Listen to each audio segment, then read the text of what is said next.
এই দেশ যখন পুরোপুরি স্বাধীন হবে তখন ওই চাঁদটাই লক্ষ গুণ সুন্দর লাগবে। কাল রাতে আপনার গান শুনে খুব ভালো লেগেছে। হুমায়ূন আহমেদ বাংলাদেশের এক প্রথিতযশা গল্পকার, সাহিত্যিক, নাট্যকার এবং নাটক ও সিনেমা পরিচালক।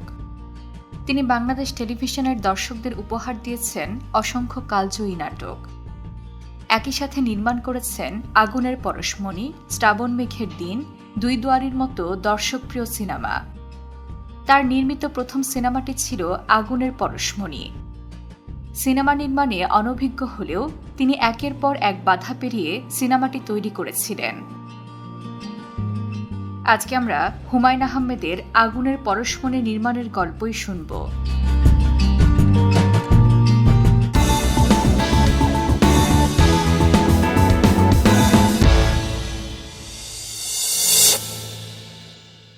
ওই দাড়িওয়ালা ভদ্রলোক যে সারা সকাল ভেতরের বারান্দায় বসে আছে, আপনাকে আবার আরো মজার একটা জিনিস দেখাই। হুমায়ূন আহমেদ বরাবরই সিনেমা দেখতে ভালোবাসতেন। ঢাকা বিশ্ববিদ্যালয়ে পড়ার সময় বলাকা সিনেমা হলে প্রায়ই আসতেন বিশ্বের বিখ্যাত সব চলচ্চিত্র উপভোগ করতে। তবে সিনেমা নির্মাণের চিন্তা তাকে সেভাবে টানেনি। তিনি সিনেমা নির্মাণের স্বপ্ন দেখতে শুরু করেন তার বন্ধু আনিস সাবেতের মৃত্যুর পর। আনিস সাবেত ছিলেন স্বপ্নবাজ মানুষ। তিনি ভাবতেন সিনেমা বানিয়ে বাংলাদেশকে বিশ্বের সামনে নতুনভাবে তুলে ধরবেন। এই লক্ষ্যে আহমেদ ছফার ওঙ্কার উপন্যাস থেকে চিত্রনাট্যও তৈরি করেন। কিন্তু জীবনের তাগিদে তাকে বিদেশে চলে যেতে হয় সিনেমা না বানিয়েই। তবে আনিস সাবেত স্বপ্নকে বিসর্জন দেননি। বিদেশে বসেই স্বল্পদৈর্ঘ্য চলচ্চিত্র নির্মাণ করেছিলেন। সে সিনেমা পুরস্কার পেলে আনিস সাবেতের উৎসাহ আরও বেড়ে যায়। 10 বছর পর দেশে ফিরে হুমায়ূন আহমেদকে সিনেমা বানানোর গল্প বলেন। কিন্তু দুর্ভাগ্যক্রমে খুব অল্প বয়সেই আনিস সাবেত ক্যান্সারে আক্রান্ত হয়ে মারা যান। প্রিয় বন্ধুকে হারানোর কষ্ট হুমায়ূন আহমেদ অনুভব করেছিলেন হৃদয় থেকে। এরপর থেকে তিনিও সিনেমা বানানোর স্বপ্ন দেখতে শুরু করেন। কিন্তু স্বপ্ন দেখা আর বাস্তবে তাকে পরিণত করা এক বিষয় ছিল না। কারণ হুমায়ূন আহমেদের সামনে বড় বাধা ছিল টাকা। সিনেমা নির্মাণের জন্য যে বিপুল অর্থের প্রয়োজন তা এই মহান সাহিত্যিকের কাছে ছিল না। তবে 80 দশকের শেষ দিকে এরশাদ সরকার সরকারি অনুমোদনে সিনেমা নির্মাণের ঘোষণা দেন। তাতে আশাবাদী হয়ে হুমায়ূন আহমেদ তার 1971 উপন্যাসকে চিত্রনাট্যে পরিণত করে জমা দেন। কিন্তু সে সময় দেশে মুক্তিযুদ্ধ নিয়ে কথা বলা নিষিদ্ধ ছিল, তাই তার চিত্রনাট্য বাতিল করা হয়। এতেও হুমায়ূন আহমেদ দমলেন না।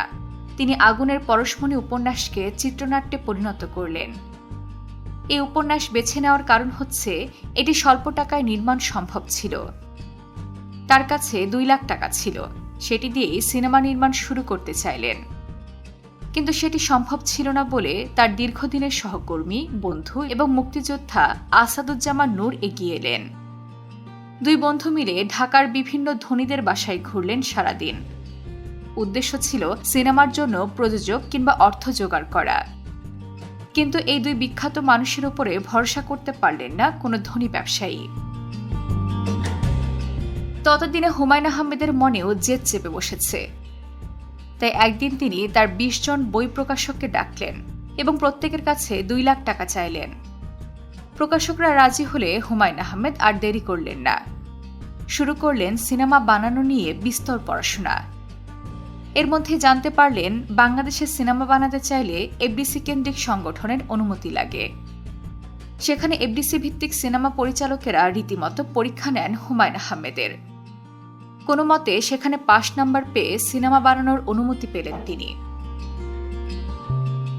এরপর অনেক সংগ্রাম করে আগুনের পরশমণি সিনেমা বানিয়ে ফেললেন হুমায়ূন আহমেদ। কিন্তু বাধা বিপত্তি শেষ হল না। ততদিনে বিএনপি সরকার ক্ষমতায় চলে এসেছে। তারা সিনেমার মধ্যে শেখ মুজিবুর রহমানের কণ্ঠস্বর মেনে নিতে পারল না, তাই সেন্সর বোর্ড আটকে দিল সিনেমাটিকে। শেষ পর্যন্ত হুমায়ূন আহমেদের জেদ আর যুক্তির কাছে হার মানল তারা। শেখ মুজিবুর রহমানের ভাষণ রাখা হলো আগুনের পরশমণিতে। যদিও খবর রটে যায় হুমায়ূন আহমেদ উপেক্ষা করেছেন শেখ মুজিবুর রহমানকে, তাই অনেকেই ঢাকা ও চট্টগ্রাম হল ভাঙচুর করেন। কিন্তু শেষ পর্যন্ত আগুনের পরশমণি মুক্তি পেলে সকল বিতর্কের অবসান ঘটে। সিনেমাটি ব্যাপক দর্শকপ্রিয়তা অর্জন করে এবং একই সাথে শ্রেষ্ঠ চলচ্চিত্র সহ 8টি বিভাগে জাতীয় পুরস্কার জিতে নেয়। এভাবে হুমায়ূন আহমেদ জীবনের সকল পরীক্ষায় পাশ করেছেন দারুণভাবে। মজার ব্যাপার হলো, এই মেধাবী মানুষটি একবার পরীক্ষার খাতায় 0 পেয়েছিলেন। কেন তিনি 0 পেয়েছিলেন এবং তারপর কি ঘটেছিল সেটি জানতে ক্লিক করুন ইনস্ক্রিনে দেওয়া ভিডিওতে।